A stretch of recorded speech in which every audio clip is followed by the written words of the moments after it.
আমার বন্ধুরা আমার, আল্লাহর নবী বিশ্ব নবী সাল্লাল্লাহু আলাইহি ওয়াসাল্লাম বলেন, ও আমার উম্মতেরা, 5 জিনিসের পূর্বে 5 জিনিসকে তোমরা গনিমত মনে করো। 1 নাম্বার হলো তোমার যৌবনকালকে তুমি গনিমত মনে করো বৃদ্ধ হয়ে যাওয়ার আগে।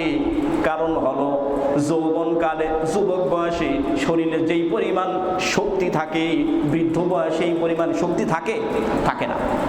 একজন যুবক যতটা স্বাচ্ছন্দ্যে একটা কাজ করতে পারে, একজন বৃদ্ধ লোক এতটা স্বাচ্ছন্দ্যে সেই কাজগুলো করতে পারে না।